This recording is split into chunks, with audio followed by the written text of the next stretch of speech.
massive announcement. I'm opening a theme park in Riyadh, Saudi Arabia On the surface, Beastland looks like one of the coolest collaborations in YouTube history. Bright lights, massive games, rides pulled straight out of a MrBeast thumbnail. But the moment you look past the colors and hype, this theme park turns into one of the most uncomfortable brand deals a YouTuber has ever touched. Because Beastland wasn't built in Florida. Not Japan, not Europe, not anywhere people expected. It was built in the Middle East, specifically Saudi Arabia, a country where filming accidents can get you fined. Authorities can force you to delete footage. The government scores just 9 out of 100 on global freedom rankings, and migrant worker exploitation is at an all-time high. So today, we're breaking down how Beastland went from the most ambitious YouTuber project ever to one of MrBeast's biggest controversies. When MrBeast announced Beastland, the internet froze. This wasn't a warehouse set or a temporary filming location. This was a real, full-scale theme park. Custom rides, massive challenges, and a prize wall bigger than most apartments. He showed off concept art featuring 60-foot catapult games, trapdoor reaction challenges, zipline target drops, giant mazes, roller coasters, and more. The idea was simple. Fans could compete in MrBeast-style challenges in real life. On paper, it was insane, massive, something no YouTuber had ever done before. But almost immediately, people noticed something was off. When fans asked why Saudi Arabia, MrBeast responded by saying it was in the middle of the world, making it easier for everyone to visit. A nice answer, but completely false. Community notes popped up instantly, pointing out that Beastland was already part of a deal with Riyadh Season, a Saudi government-funded entertainment initiative. The location wasn't chosen for accessibility. It was chosen because he was paid to put it there. Saudi Arabia is currently spending billions of dollars to rebrand its global image through celebrity appearances, sports takeovers, massive concerts, tourism projects, and influencer partnerships. Beastland fits perfectly into that strategy. The best way to describe it is this: it wasn't the middle of the world, it was the middle of a paycheck, and people weren't happy about it. Then came the terms and conditions, and that's when everything really fell apart. Once Beastland's ticket site went live, people actually read the rules, and they were full of red flags. No professional cameras or video equipment. No re-entry once you leave. Attendees automatically consent to being filmed by the organizers. The organizers accept no liability for injuries or death. And the biggest one of all, guests must follow Saudi Arabia's public taste laws. If you don't know what that means, here's the reality. You can be fined for filming strangers, filming accidents, filming incidents, refusing to delete footage, or posting footage online without government approval. That means if a ride breaks, a game malfunctions, or someone gets hurt, recording it is illegal. Authorities can fine you hundreds of thousands of dollars and force you to delete the evidence. In the US, when an amusement park accident happens, it's on the news within minutes, online instantly, viral almost immediately. In Beastland, the government can legally erase it. That realization alone made people question the entire project and the ethics behind it. Suddenly, Beastland looked less like a fun experience for fans and more like a tightly controlled environment designed to protect a government's public image. Think about this. If a family member, a sibling, gets seriously injured, or worse, you can't sue, you can't speak publicly, and you can't post about it online. The incident disappears, and you're expected to stay silent. And that's before even talking about Saudi Arabia's human rights record. The numbers are brutal. A freedom score of 9 out of 100. Political rights ranked 1 out of 40. Civil liberties 8 out of 60. Women only recently gained the right to drive. LGBTQ+ identities are completely outlawed. Dissent can lead to arrest. Journalists operate under extreme restrictions. This is not a country known for transparency, accountability, or safety. And it's definitely not a place where a creator famous for documenting everything should be building a theme park. Then there's the labor question, the one nobody wants to answer. You don't build a theme park, even a temporary one, without construction workers. And in the Middle East, that raises serious concerns. Saudi Arabia and neighboring countries have long histories of migrant workers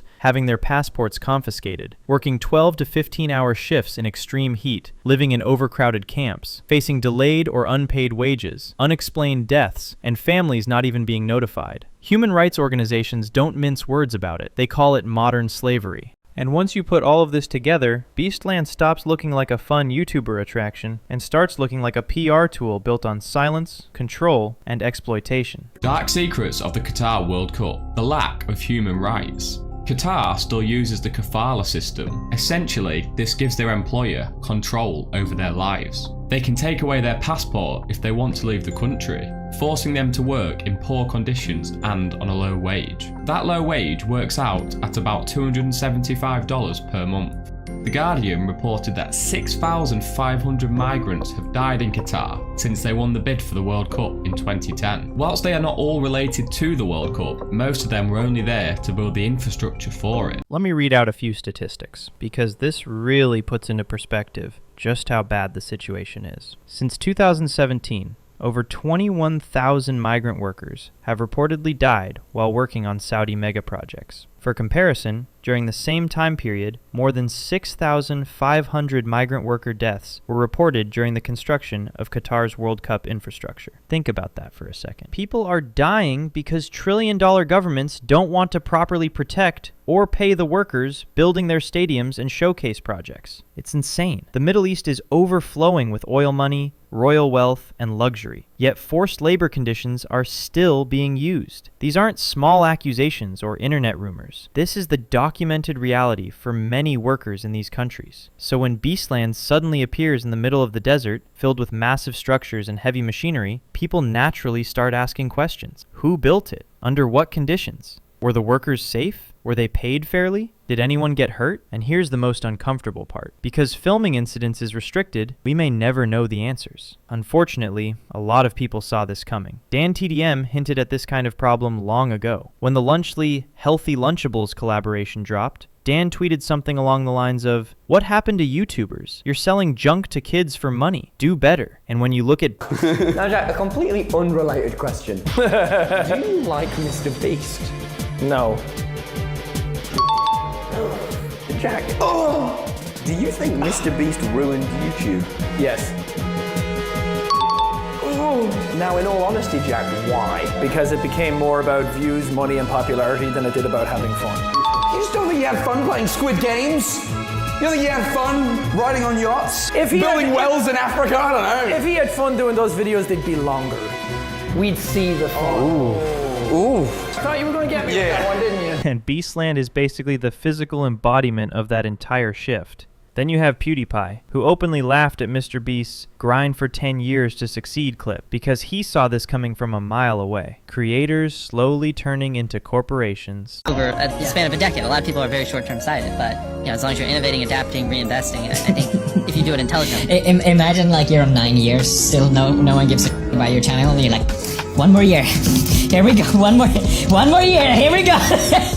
And this is where we are now. MrBeast isn't really a YouTuber anymore. He's an expanding brand empire. Food, drinks, restaurants, apps, AI projects, and now a full-blown theme park. The fun comes second. Scaling the company comes first. And if you ask me, Beastland perfectly exposes the corporate era of MrBeast. It feels like he accidentally pulled back the curtain on something people were already starting to sense. He's no longer just the biggest and most loved creator on YouTube. He's effectively YouTube's first mega corporation. And lately, it seems like people are finally waking up to that. Over the past couple of years, with controversy after controversy, a lot of fans have had enough. And this isn't just drama or internet tea. This is real pushback tied to real-world consequences and serious ethical issues. Because Beastland isn't just another product like Feastables or Lunchly. This time, there's an entire government involved, and that alone should tell you how different this is. But here's the uncomfortable truth. It doesn't look like MrBeast will ever face real consequences for this, because Beastland was never meant to be permanent. It wasn't built to be part of his long-term legacy, and it wasn't really built for fans either. It was designed as a 45-day attraction inside a global PR campaign. Temporary structures, temporary hype, temporary rides. Once it shuts down, everything gets packed up, and the desert goes back to being just desert. Most people will forget Beastland ever existed, but the questions won't go away. If anything, this whole situation confirmed what many people had already been for a while. MrBeast isn't just a creator anymore. He's a corporation. And corporations care about money, optics, and expansion first. Is MrBeast's career over? Of course not. But it does feel like the image is finally cracking. He used to be the untouchable fan favorite, the GOAT, the greatest YouTuber ever. And now, for the first time, people are starting to turn on him. So let me know what you think about Beastland. Do you believe it was a genuine project meant for fans to enjoy? Or was it just another massive cash grab? These Middle Eastern partners likely paid him an enormous amount of money, maybe hundreds of millions. But morally, was it right to take it? Drop your thoughts in the comments. And would you actually visit Beastland? Hope you enjoyed the breakdown. Stay safe, like, subscribe, comment, and I'll see you in the next one.